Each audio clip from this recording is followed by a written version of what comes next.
نبی اکرم نور مجسم شفیع معظم صلی اللہ تعالی علیہ وآلہ وسلم کے جو صحابہ کرام ہیں، اللہ تعالیٰ نے انہیں بڑی عظمتوں اور بڑی شانوں سے مالا مال فرمایا۔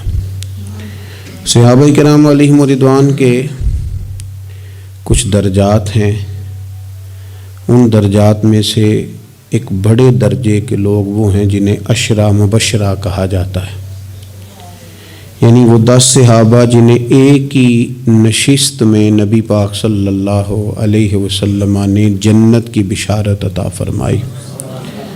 وہ 10 لوگ جن کو حضور علیہ الصلوۃ والسلام نے ایک ہی وقت میں جنتی قرار دیا۔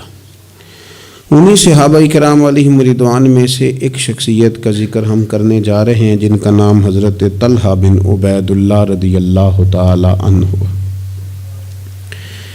نبی پاک صلی اللہ تعالی علیہ وآلہ وسلم نے حضرت طلحہ بن عبید اللہ سے بڑی محبت فرمائی۔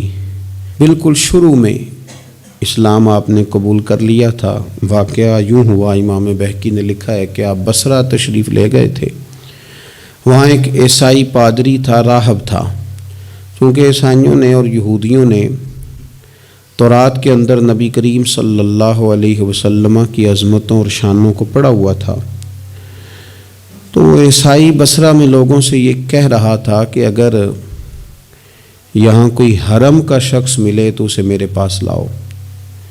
حضرت طلحہ بن عبید اللہ رضی اللہ تعالیٰ عنہ وہاں گئے ہوئے تھے۔ لوگ آپ کو پکڑ کے اس عیسائی راہب کے پاس لے گئے۔ اس نے آپ سے پوچھا کہ مکے میں کوئی نیا واقعہ ہوا ہے، کسی احمد نامی شخص کا ظہور ہوا ہے؟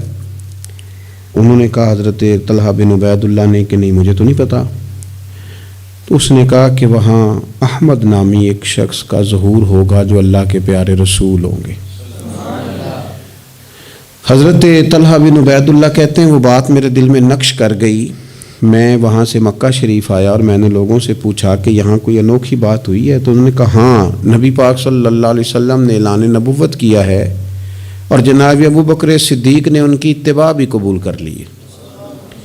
فرماتے ہیں حضرت صدیق اکبر رضی اللہ تعالیٰ عنہ سے میری اچھی شناسائی تھی، میں ان کے پاس گیا، پھر انہوں نے اس والہانہ انداز میں حضور کا ذکر کیا کہ میں نبی کریم کا کلمہ پڑھ کے حضور کا غلام بن گیا۔ حضرت طلحہ بن عبید اللہ رضی اللہ تعالیٰ عنہ ان 10 صحابہ میں سے ہیں جنہیں نبی پاک صلی اللہ علیہ وسلم نے جنت کی بشارت عطا فرمائی۔ اور حضرت طلحہ بن عبید اللہ رضی اللہ تعالی عنہ ان 8 افراد میں سے ہیں جنہوں نے سب سے پہلے اسلام قبول کیا۔ اور حضرت طلحہ بن عبید اللہ رضی اللہ تعالی عنہ کا شمار ان 5 صحابہ کرام میں ہوتا ہے جنہوں نے حضرت ابو بکر صدیق کے ہاتھ پہ اسلام قبول کیا۔ اور حضرت طلحہ بن عبید اللہ رضی اللہ تعالی عنہ ان 6 لوگوں میں سے ہیں جن کی شورا حضرت عمر فاروق نے بنائی تھی اپنے بعد خلیفہ منتخب کرنے کے لیے۔ اور حضرت طلحہ بن عبید اللہ کی سب سے بڑی فضیلت یہ ہے کہ آپ ان خوش نصیب لوگوں میں سے ہیں جن سے نبی پاک علیہ السلام اپنے وصال ظاہری تک ہمیشہ راضی ہی رہے ہیں۔ اور حضور علیہ الصلوۃ والسلام نے فرمایا جنت میں میرے 2 پڑوسی ہیں، 2 بندے جنت میں میرے ہمسائے ہیں۔ یا رسول اللہ صلی اللہ علیہ وسلم کون سے؟ فرمایا ایک حضرت زبیر بن عوام اور دوسرے طلحہ بن عبید اللہ رضی اللہ تعالی عنہ۔ یہ 2 لوگ ایسے ہیں جن کو رسول پاک صلی اللہ تعالی علیہ وسلم نے فرمایا کہ یہ جنت میں میرے پڑوسی ہیں۔ حضرت طلحہ بن عبید اللہ چونکہ اتنے بڑے آدمی ہیں، اتنی بڑی فضیلت کے آدمی ہیں، تو تھوڑا سا ان کی سیرت کے بعض نقوش پر بھی ہمیں آج غور کرنی ہے۔ حضرت طلحہ بن عبید اللہ رضی اللہ تعالیٰ عنہ کے مزاج میں بہت زیادہ عاجزی تھی۔ اگر کوئی شخص صاحب فضیلت ہوتا ہے نا تو اسے بھی پتہ ہوتا ہے کہ میری یہ فضیلت ہے۔ اگر کوئی عالم ہے، لوگ اسے عالم جانتے ہیں، تو اسے بھی تو پتہ ہوتا ہے نا کہ میرے پاس علم ہے۔ اگر کوئی آدمی صاحب منصب ہے تو اسے بھی تو پتہ ہوتا ہے نا کہ اللہ نے مجھے یہ عہدہ عطا کیا ہے۔ حضرت طلحہ بن عبید اللہ رضی اللہ تعالیٰ عنہ بھی تو جانتے تھے نا کہ اللہ تعالیٰ نے مجھے کیا عہدہ عطا کیا۔ لیکن اس کے باوجود ان کی طبیعت کے اندر عاجزی تھی۔ ایک مرتبہ انہوں نے ایک جگہ پہ لوگوں کو نماز پڑھائی، اور نماز پڑھانے کے بعد فرمانے لگے میں تو نماز پڑھانے سے پہلے تم سے اجازت لینا بھول ہی گیا تھا کہ تمہیں نماز پڑھاؤں کہ نہ پڑھاؤں۔ تو لوگوں نے عرض کی حضور ہماری تو یہ بڑی سعادت ہے کہ آپ نے ہماری امامت فرمائی ہے، اس میں اجازت لینے کی کیا بات ہے؟ تو حضرت طلحہ رضی اللہ تعالیٰ عنہ فرمانے لگے اگر کوئی شخص لوگوں کی امامت کرائے، نماز پڑھائے، لیکن لوگ اس سے راضی نہ ہوں کہ یہ ہمارا امام بنے، تو فرمایا اس کی نماز اس کے کانوں سے اوپر تک نہیں جاتی۔ لہذا میں نہیں چاہتا کہ زبردستی تم پر مسلط ہوں، میں چاہتا یہ تھا کہ پہلے تم سے پوچھ لوں پھر تمہارا امام بنوں۔ یہ مزاج کی عاجزی، اور طلباء کو، علماء کو، آئمہ کو یہ سبق دینے کے لیے کہ اگر تمہیں اللہ تعالیٰ منصب عطا کرے تو وہ منصب پھر بھی تمہارے اندر عاجزی ہی پیدا کرے، انکساری ہی تمہارے مزاج کا حصہ بنے۔ اللہ تبارک و تعالیٰ نے حضرت طلحہ رضی اللہ تعالیٰ عنہ کو مال بھی عطا فرمایا تھا، لیکن اس کے ساتھ ساتھ خرچ کرنے کا شوق اور جذبہ بھی اللہ نے انہیں دیا تھا۔ ایک شخص پر 30,000 دینار کا قرضہ تھا، سارا ہی انہوں نے اپنے ذمے لے لیا، فرمایا تو بے فکر ہو جا، میں تیرا سارا قرضہ ہی ادا کر دوں گا۔ یتیموں، بیواؤں، مساکین سب کے ساتھ فراخ دلی سے پیش آتے، لوگوں کے مسائل حل کرتے۔ اور حضرت سیدہ طیبہ طاہرہ سیدہ عائشہ صدیقہ رضی اللہ تعالیٰ عنہ چونکہ مومنوں کی ماں ہیں تو ماں سے عقیدت ہوتی ہے۔ حضرت طلحہ بن عبید اللہ رضی اللہ تعالیٰ عنہ کو بڑی عقیدت تھی، ہر سال 10,000 دینار سیدہ عائشہ کی خدمت میں بطور نذرانہ کے پیش کرتے تھے، بطور نذرانہ کے، اپنے دل کی تسکین کے لیے کہ میں اپنی ماں کی خدمت کر رہا ہوں۔ اور خدمت خلق اور دینے کا جذبہ اس طرح کا تھا کہ ان کی زوجہ ارشاد فرماتی ہیں کہ ایک دن میں انہوں نے 1,00,000 درہم اللہ کے راستے میں خرچ کیا۔ لیکن اپنی ان کی کیفیت یہ تھی کہ انہیں نماز میں مسجد جانے میں اس لیے دیر ہو گئی کہ ان کا کرتا پھٹا ہوا تھا اور میں کرتا سی رہی تھی، تو کرتا سیتے سیتے دیر ہو گئی تو ان کی جماعت رہ گئی، یعنی اللہ کے بندوں پر خرچ کر دیا لیکن اپنے اوپر انہوں نے خرچ نہیں کیا۔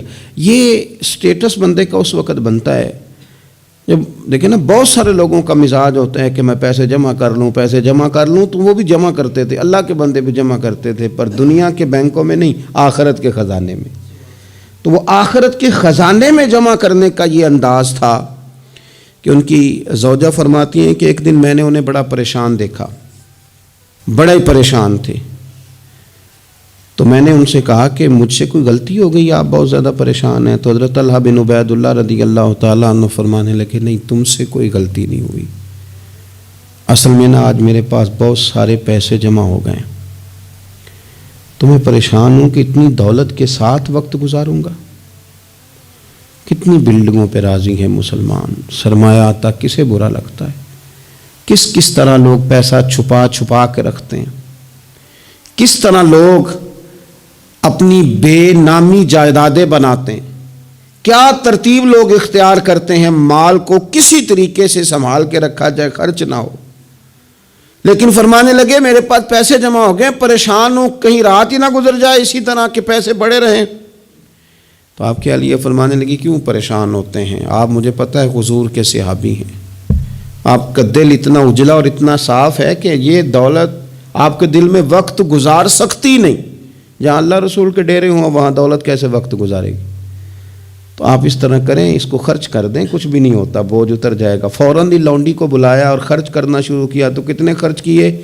ایک دن کے اندر انہوں نے 4,00,000 دینار لوگوں پر خرچ کر دیے۔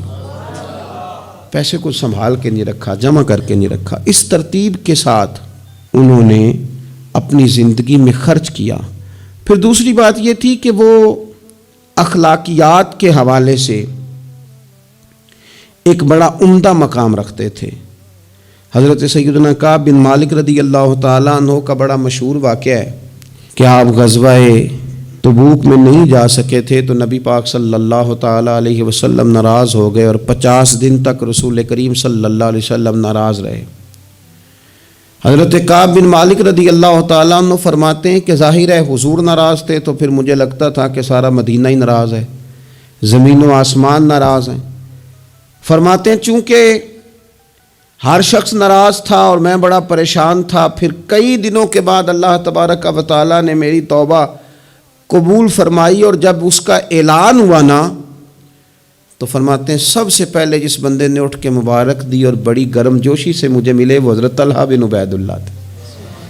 گویا انہیں اس بات کا شوق ہوا کہ دیکھو اللہ نے ہمارے اس بھائی کی توبہ کو قبول کر لیا ہے، اس پر فضل ہو گیا ہے۔ یعنی اگر کسی کو قرب الہی ملے اور خدا کی رحمت کسی پر برسے تو آگے بڑھ کر اس بندے کو مبارکباد دینا یہ بھی اچھے اخلاق کی علامت ہے۔ اور پھر کچھ لوگوں کا یہ مزاج ہوتا ہے کہ وہ باہر تو بڑے با اخلاق ہوتے ہیں، بڑے با مروت ہوتے ہیں، لوگوں کی بڑی گڈ بک میں ہوتے ہیں، سوسائٹی انہیں بڑا اچھا کہتی، گھر کے اندر ان کی حالت خراب ہوتی ہے۔ گھر والے شکوہ کرتے ہیں کہ یار یہ بندہ ہم سے بھی کبھی اچھے موڈ میں بات کرے، یہ گھر بھی آئے تو کبھی ہنستا ہوا ہے۔ حضرت طلحہ رضی اللہ تعالیٰ عنہ کی حسن معاشرت ان کے گھر کے اندر اتنی اعلیٰ تھی، اتنی خوبصورت تھی کہ ان کے بچے، ان کی اہلیہ، ان کے بہن بھائی، ان کے ماں باپ، ان کے رشتہ دار ان سے ٹوٹ کر پیار کرتے۔ ام امان ان کی شادی ہونی تھی، بڑے بڑے معزز لوگوں نے اس خاتون کو پیغام بھیجا، بڑے اعزاز والی خاتون تھی، لیکن وہ کہنے لگی مجھے تو نکاح حضرت طلحہ بن عبید اللہ سے ہی کرنا ہے۔ بھئی ان سے آپ کو کیوں نکاح کرنا ہے؟ تو وہ کہنے لگی میں ان کے اخلاق کے عالیہ سے واقف ہوں، اوصاف حمیدہ کو جانتی ہوں، وہ نہ گھر میں آتے ہیں تو پھر بھی ہنستے ہوئے آتے ہیں، اور میں نے سنا ہے جاتے ہیں تو پھر بھی ہنستے ہوئے جاتے ہیں، اور ان سے مانگنا نہیں پڑتا، خود ہی دے دیتے ہیں، اور کبھی مانگ لو تو دینے میں دیر ہی نہیں کرتے۔ اور فرمانے لگی اگر کوئی کام کر دو تو شکریہ ادا کرتے ہیں، اور کوئی غلطی ہو جائے تو محبوب کے صحابی کی شان یہ ہے کہ فوراً معاف کر دیتے ہیں۔ تو ان اوصاف کا شوہر اگر کسی کو ملے تو پھر اس خاتون کو نکاح کرنے میں دیر نہیں کرنی چاہیے۔ حضرت طلحہ بن عبید اللہ رضی اللہ تعالیٰ عنہ کی بڑی خدمات ہیں، تمام غزوات میں شریک ہوئے سوائے غزوہ بدر کے۔ اس میں بھی بعض محدثین نے لکھا ہے کہ انہیں نبی پاک صلی اللہ تعالیٰ علیہ وسلم نے ایک مہم پہ بھیجا تھا جس کی بنیاد پر وہ جو نہ جا سکے غزوہ بدر میں، عملی طور پر شریک نہ ہو سکے، لیکن جو غزوہ احد ہے اس کے بارے میں تو حضرت ابوبکر صدیق رضی اللہ تعالیٰ عنہ فرمایا کرتے تھے غزوہ احد کا سارا دن ہی حضرت طلحہ کا ہے۔ نبی پاک صلی اللہ تعالیٰ علیہ وسلم نے نا ڈبل زرہ پہن لی تھی، 2 زرہیں حضور نے پہن لی تھی، تو ایک پہاڑ پر حضور چڑھنے لگے تو کچھ مشقت محسوس ہوئی، قربان جائیں، حضرت طلحہ نے جلدی سے گردن چکائی، یا رسول اللہ یہاں رکھیں آپ قدم اور آپ چڑھیں۔ محبوب نے قدم رکھا اور رکھتے ہی فرمایا لو طلحہ تم نے اپنے اوپر جنت واجب کر لی ہے، تم نے اپنے اوپر جنت واجب کر لی۔ اس دن چونکہ افواہ اڑا دی تھی احد کے دن کفار مکہ نے کہ نبی پاک صلی اللہ تعالیٰ علیہ وسلم کو شہید کر دیا گیا، تو لوگ بکھر گئے تھے، تو جو 12 لوگ نبی پاک علیہ السلام کے ساتھ رہ گئے ان میں حضرت طلحہ بن عبید اللہ تھے۔ جو تیر بھی حضور کی طرف آتا تھا نا وہ اپنا ہاتھ آگے کر دیتے تھے، ان کا ایک ہاتھ شل ہو گیا سارا۔ ان کے وجود پر احد کے دن حضور کو بچاتے ہوئے 70 زخم لگے، تیروں کے، تلواروں کے، نیزوں کے 70 زخم لگے۔ سجنا جان امانت تیری تو جدو مانگ سے میں پیش کرے ساں، 70 زخم لگے۔ حضرت صدیق اکبر رضی اللہ تعالیٰ عنہ فرماتے ہیں جب ہم حضور کی خدمت میں حاضر ہوئے تو نبی پاک صلی اللہ علیہ وسلم نے فرمایا پہلے طلحہ بن عبید اللہ کو دیکھو۔ کہتے ہیں جب ہم حضور کی خدمت کر کے ان کے پاس گئے تو وہ بے ہوش تھے، زخموں کی شدت کے سبب بے ہوش تھے، میں نے ان کے منہ پہ پانی چھڑکا۔ فرماتے ہیں ان کی آنکھ کھلی تو پہلا سوال انہوں نے یہ پوچھا کہ بتاؤ میرے نبی کریم کا کیا حال ہے، رسول کریم صلی اللہ تعالیٰ علیہ وسلم کی طبیعت کیسی ہے، حضور کے بارے میں بتاؤ۔ کہتے ہیں ہم نے کہا الحمدللہ حضور ٹھیک ہیں، اللہ کے فضل اور احسان میں ہیں، اللہ تعالیٰ نے انہیں محفوظ رکھا ہے۔ تو کہتے ہیں وہ کہنے لگے اگر محبوب ٹھیک ہے نا تو پھر کوئی مصیبت بھی مصیبت نہیں ہے، پھر ساری مصیبتیں آسان ہیں۔ حضرت طلحہ بن عبید اللہ رضی اللہ تعالیٰ عنہ کو اللہ تبارک و تعالیٰ نے شانوں والی زندگی عطا فرمائی، عزتوں والا مقام عطا کیا، اور اللہ تعالیٰ نے انہیں شہادت کی موت عطا فرمائی۔ حضرت طلحہ بن عبید اللہ رضی اللہ تعالیٰ عنہ شہید ہو گئے، لیکن کمال دیکھیے کہ صاحب اسد الغابہ نے لکھا ہے، یہ کمال دیکھیے، کون کہتا ہے ولی مر گئے، قید سے چھوٹے اپنے گھر گئے، تے وارث شاہ کدو مر دے جنہ کیتیاں نیک کمائیاں نے۔ حضرت طلحہ بن عبید اللہ رضی اللہ تعالیٰ عنہ کو جہاں دفن کیا گیا نا، وہ زمین نشیبی تھی، نچلی تھی، تو اکثر وہاں پانی آ جاتا تھا۔ تو آپ نے وصال کے بعد تقریباً 30 سال کے بعد ایک شخص کو بار بار خواب میں آ کے کہا کہ مجھے یہاں سے نکالو، مجھے یہاں سے نکالو۔ وصال کے بعد بلے شاہ ایسا نہیں مرنا، یہ تے مر گیا ہی کوئی اور، نکالو۔ اس شخص نے پھر حضرت سیدنا عبداللہ ابن عباس رضی اللہ تعالیٰ عنہ کو خواب سنایا، تو حضرت عبداللہ ابن عباس نے ایک صحابی کا مکان 10,000 دینار کا خرید کے حضرت طلحہ بن عبید اللہ رضی اللہ تعالیٰ عنہ کی مقدس لاش کو وہاں سے نکال کے وہاں دفن کیا۔ کہتے ہیں کہ 30 سال کے بعد ان کی مقدس لاش کو ایک جگہ سے دوسری جگہ منتقل کیا گیا، لیکن جسم اسی طرح ہی تر و تازہ تھا۔ بعد مرن دے مکھڑا میرا ہو جاوے نا تازہ، سمجھ لینا محبوب میرے نے آن پڑھیا جنازہ۔ اسی طرح جسم تر و تازہ تھا، 30 سال کے بعد انہیں دوسری جگہ منتقل کیا گیا۔ یہ حال ہے ان کے غلاموں کا، تو پھر سرکار کا عالم کیا ہوگا؟ تو زندہ ہے واللہ، تو زندہ ہے واللہ، میرے چشم عالم سے چھپ جانے والے۔ اللہ تعالی ہمیں حضرت سیدنا طلحہ بن عبید اللہ رضی اللہ تعالیٰ عنہ کے فیض سے فیض یاب فرمائے۔ آخر دعوانا الحمدللہ رب العالمین۔